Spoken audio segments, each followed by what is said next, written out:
Yo, how's it going, Bears fans? I'm your host, Chris. Today I am joined by my co-host, Parth. How's it going, man? Pretty good. And welcome back to another episode of the Bear Down Podcast. I never know how to do these intros. I do them differently every time, but it's all good. Welcome to our pregame show for the Miami Dolphins versus the Chicago Bears game in Week 6, I believe, of the NFL season. Heading into this game, the Bears are 4-1. The Dolphins are 3-2, coming off of 2 straight losses versus the Patriots and the Cincinnati Bengals. The Bears are coming off of 3 straight wins versus the Seattle Seahawks, the Arizona Cardinals, and the Tampa Bay Buccaneers. So today we are going to break down this matchup. We're going to talk about the most important matchup in the game, some deciding factors, who we think is going to step up on each side of the ball for the Bears, and then we are finally going to make our predictions for this game. So let's get right into it. We obviously talked about matchups earlier this week in 3 key factors, but let's talk a little bit more. Parth, who's your most important matchup going to be going into this week? Just wide receivers versus our corners, So the Chicago secondary versus Miami wide receivers. Yeah. Miami wide receivers are looking a little bit weak. They've got Devontae Parker, I know, who's someone I've talked about a bit this week. Albert Wilson and Amendola. Yeah, Amendola's actually someone I forgot about. He's been pretty good. Yeah, their receiver core is not bad, especially if Amukamara is playing, I guess. So yeah, I found that out yesterday. He practiced on Friday, which means he's on track to play. I do know that Bobby McCain and Laramie Tunsil, just a little injury report update, they're both supposed to play as well for the Miami Dolphins. Bobby McCain is, I think, a cornerback. I'm not sure.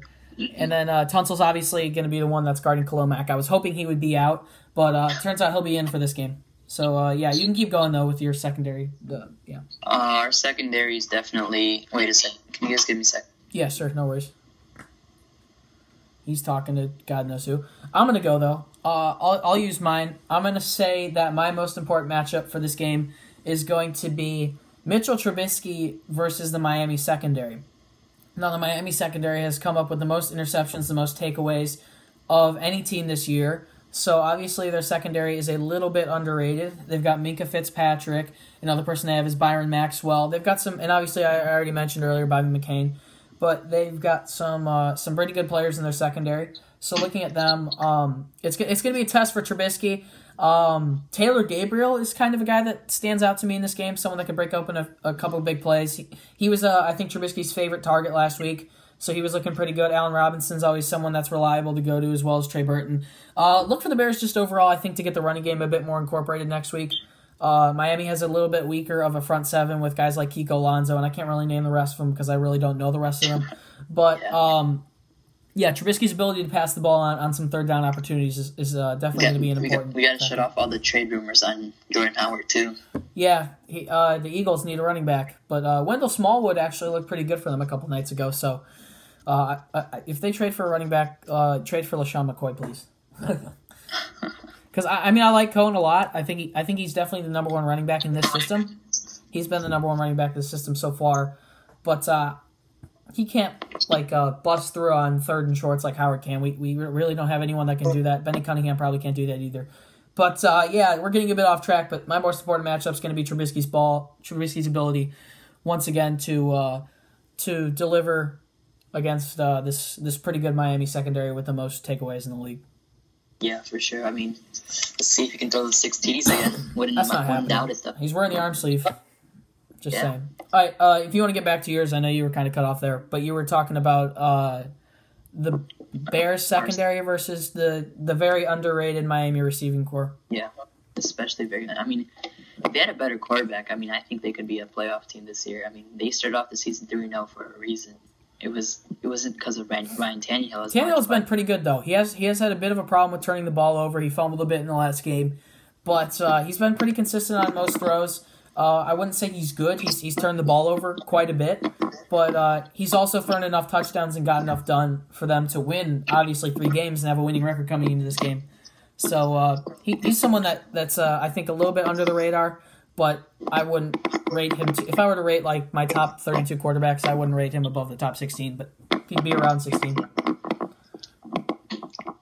Definitely. Yeah. All right. So heading into the next one, we're going to go with deciding factors where we each pick one factor that could end up winning the Bears the game if something good happens, and then one factor where if something bad happens, we won't win the game. So I'm going to start it off. I'm going to say deciding factor for us to lose the game, I'm going to start with the bad, is if we can't get the pass rush going. Now, this is something I would never imagine happening because we've got one of the best front sevens in the league. Miami's got a couple starting O-tackles out, and if the pass rush isn't there, obviously we just talked about the secondary being a bit weak. Amukamara is coming off an injury. He might be a little bit rusty. We're going to have some guys in the secondary definitely step up because Miami's got a receiving core that definitely can't be overlooked. But as usual, getting into the pass rush with guys like Kalomak, Akeem Hicks, Leonard, Floyd, please, this week. Just get a sack, dude. Aaron Lynch, someone who's played pretty well. Roy Robinson-Harris, Jonathan Bowler, all those guys. If the pass rush is there, or if the pass rush is not there, it's going to make it a lot easier for Ryan Tannehill to get it off to some of these quick guys like Devontae Parker and Danny Amendola. We might see Kylie Fitz in this game because Sam Ako's out for the year. Acho. So that's going to be You say Ako? Yeah. That's gonna be pretty cool, honestly, because I like Kylie Fitz. Rookie out of Utah, right? Yeah. Yeah, he was pretty good in the preseason too. Oh yeah, for sure. Or it's either gonna be him or Isaiah Irving because he was also really good in the preseason too. Okay. What would your deciding factor to lose this game be for the Bears if it came down to the wire? The offense. It's always the offense, you know. Okay. I mean, after one really good week of offense, you got to keep it consistent. You know, you got to be aggressive. It doesn't even have to be that good. We just need a couple touch. We just need them to be like. I feel like in the first couple games they would have one good drive a half, and then it would kind of shut down. Mm-hmm. Obviously, in that last game we had like 3 or 4 good drives a half. We just need like probably I'd say 2 or 3, probably 14, 21 points a half is something pretty easy to ask for. Look for the Bears probably to put up about 30 points this game, I bet.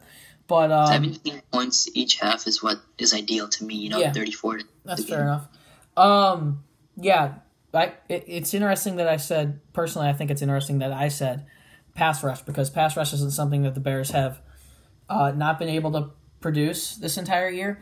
But if you think about if we didn't have this good a pass rush, I don't think we'd be close to winning some of these games. Like Kalomak, I think if you took him out, we wouldn't be 3-1. I think we'd be 1-3. Yeah. I think we would only have the win against. We probably would have lost to Tampa. No, I think we would have lost to Tampa. No, well, he didn't make that incredible of an impact against Tampa. So I'd say we probably would have lost to Arizona. Yeah, we would have lost to Seattle. Yeah. Okay. Yeah. So I mean, if you just think about it, if that pass rush, that incredible pass rush that we have, isn't there, who knows what happens? I like how you had to say he didn't make that much of an effort, but he caused an interception still. What are you talking about? Against the Tampa Bay? Yeah. It's not his best game, but like it would be still, like the best game for some defenses. Yeah, totally. All right, next we've got Step On Up. This is where we just each name one player on offense, one player on defense that we think needs to step up in this game and make an impact. I'm going to start off on offense. Or no, we didn't. Wait, we're jumping ahead. We got to go to the deciding factor for the Bears winning the game. All right, we'll have Step On Up next, but Parth, what do you think could happen if it came down to the wire? What do you think can determine this game for the Bears to win it? The pass rush, you know. I mean, if the game comes down to the wire, the pass rush is, all, in my opinion, and you also said it, like how it's always there. And if it's there and it gets the job done, then it forces pretty much the quarterback out of the game. Totally. I mean, I don't know if you've noticed this. The 4 games we played, the 3 games, we benched a quarterback. If Rodgers, we benched him for at least a quarter. Benched Fitzpatrick for like the rest of his career. Benched Sam Bradford for the rest of his career. Yeah. So it'd be pretty amazing if you could bench. I'm gonna go for mine. I'm gonna go with the deciding factor being Jordan Howard getting going. I will say this right now: Jordan Howard's also my player that needs to step on up. But obviously, if Trubisky, I think he'll return from Mars this game from his incredible performance. Kind of up in space is what I meant by that. I think he'll return down to planet Earth this game, and he'll be a bit more like his usual self. I expect him to play a bit better. I'm hoping for just like 2 or 3 touchdowns, no turnovers. That's all I'm asking from him. But getting the run game going. Howard has not been good. He was not too happy at all against the game against Tampa Bay when Cohen had like 180 all-purpose yards and Howard had like 20. So I think getting him going is something that could be very important. And I think if it comes down to it, Miami has a pretty bad front seven, and I think he could end up gaping them for some big plays. So heading on to next, we're going to pick one player on defense, one player on offense. I already said this, who needs to step up. I'll keep going on offense then. I'll say Jordan Howard once again. I'm basically repeating myself from what I said 30 seconds ago, but he hasn't been too great at all this season. I feel like his only good game's been against Arizona, where he had like 85 all-purpose yards and a touchdown. I hate to say this, but I think he's gotten like progressively a bit slower throughout his career. I hate to say compare him to Eddie Lacy, but I feel like he's kind of like getting a little bit bigger and bulkier, which isn't essentially a bad thing because he's good for getting those third down runs where we just need him to bust through the line.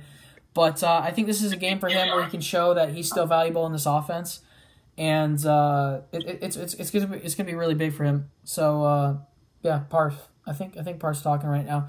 I'll talk a little bit more. No, I'm good. Okay, cool. Who's your player that you think needs to step up on offense? On offense, I'm going with Allen Robinson. Okay. After having a touchdown last week? Yeah, even though it was a touchdown, he only had like 2 receptions. I feel like he's our wide receiver one. You know, he is the top 10 wide receiver that I think of. Our wide receiver one our wide receiver one last week was definitely Gabriel, though. I think he had like 11 catches for 120 yards, 2 touchdowns. So yeah, I can kind of agree with that. It seems like we're only using Robinson on like deep routes and stuff, though. Kind of surprises me. Yeah. We're only taking shots at him. And Trubisky, I think, still building a little bit of his chemistry with him.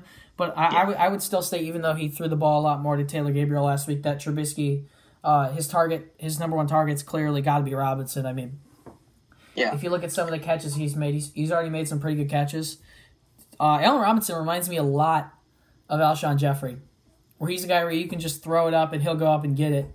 And you'll say, how the heck did he just catch that? But he's not like a guy like Odell because he's not making one-handed catches and he's not super slick. He's kind of tall. He's kind of like, I guess you call him like a string bean-ish kind of guy. Kevin Durant, you know. Yeah. And he's a guy where you just throw it up and he just gets up there and gets it. But yeah, I definitely agree. I think getting him the ball more only helps. Yeah. Cool. For defense. I'm going to start with defense if that's cool with you. Yeah, you got it. One player that's got to step up on defense. Who you got? Leonard Floyd, man. I mean, I said this like I wanted to say this every week, but I haven't. So I mean, I feel like he's 100% now. I think it's time to get him. I mean, him and Mac on opposite sides would be like the scariest thing an O-line could see. Yeah, the linebacker that's been stepping up for us, I'd say the most, is probably Trevathan. He's had a great year so far. I love it. Yeah, Trevathan's but he isn't someone you would expect to like fill that gap that Floyd hasn't filled. So I feel like if all 3 of those guys are clicking, man, that would just be something good to see. Yeah, for sure. I'm gonna go with Bilal Nichols on this one. We've been talking about pass rush this entire episode and how it needs to get there. Bilal Nichols has been someone also who I think surprised us. I think he's like the 5th round pick or 6th round pick or 3rd round pick maybe. I'm not even sure. Fifth. You got it right first. Yeah, 5th out of Delaware, Nagy's old school. He stepped up a lot. He had a really big tackle last week. Or no, was it last week? Or was it against... No, he had a really big tackle against Arizona. Against Arizona in that drive where Bryce Callahan intercepted Josh Rosen. Bilal Nichols, he's obviously backing up, I think, at D-tackle, Akeem Hicks. But he's someone who definitely has to step up when the second stringers get in the game. I trust him. Or no, he's not backing up Akeem Hicks. He's backing up Eddie Goldman. But he's definitely someone I could see having an impact on the game.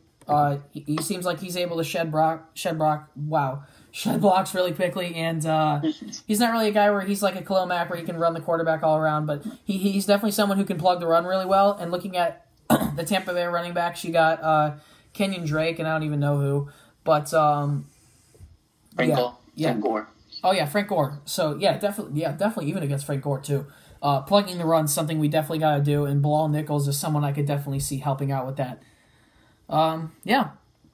So, finally, let's get into these predictions. I'll start it off with you, Parth. Who's going to win this game? Bears versus Dolphins. Bears have the spread -2 in Miami. Who's going to win this game? And if you could give me a good reason why. I'm going to go 34-17 Chicago. Okay. I feel like the offense will be clicking once again. The defense will do its job, you know. It's just this Bears team doesn't look like it has many weaknesses. I feel like we got firepower everywhere. Yeah, unless Trubisky stops playing well. I mean, and if it all clicks, this team can really gash you. Yeah, totally. I'm gonna go with the Bears in this one. I'm gonna give us the win, 28-24. I think it's gonna be a pretty good game. I expect Ryan Tannehill to play pretty well in this game. I said it was gonna be a close game last week in Tampa Bay, and I was super wrong. So I hope they prove me wrong again, and I hope the defense steps up. But actually, thinking about it, I kind of like Tampa Bay's wide receiving core. It kind of reminds me of guys that we had last year. Actually, no, it doesn't remind me of guys we had last year. It kind of reminds me of the Packers almost in the last couple of years. Like some under-the-radar guys that can step up, and it's not really players you would expect to step up. Guys like Danny Amendola, who come from the reigns of Tom Brady, and guys like Albert Wilson, who was great under Matt Nagy and Andy Reid, and everyone thought he was coming to Chicago, and he went to Miami, and he's been pretty productive there. And then obviously you got Devontae Parker, who's been struggling, but he's definitely got a ton of raw talent. I'm still going to give this game to the Bears. I think it's going to be pretty close. I think Trubisky will have a couple touchdowns. Hopefully Jordan Howard will get it going. And, yeah, I think that'll basically be it. Anything else you want to say, man? We're going 4-1. That's what I'm going to say. Going 4-1, and then we got the Patriots. Easy win. Yeah, so you guys will be seeing this, I'm pretty sure, Saturday afternoon, the second upload of the day after the 3 key factors. And you'll see a post-game show. I'm pretty busy tomorrow night. I don't even think I'll watch the game. But I'm pretty busy tomorrow all day. So you'll probably be seeing a post-game show around 8 p.m. tomorrow night. Just us talking about the outcome of the game, whatever happened. We'll be handing out a couple awards for the best players, etc. So if you are new to the channel and you enjoyed this episode of our pregame show, please make sure to smash like and subscribe. You can follow our podcast Instagram at Bear Down on Twitter and Instagram. We mostly use Instagram. We just tweet on Twitter every once in a while. But you can also follow all of our fan pages. Those are in the description. That'll pretty much do it for this episode, guys. And we'll see you in the next one. Bear Down Chicago. Peace.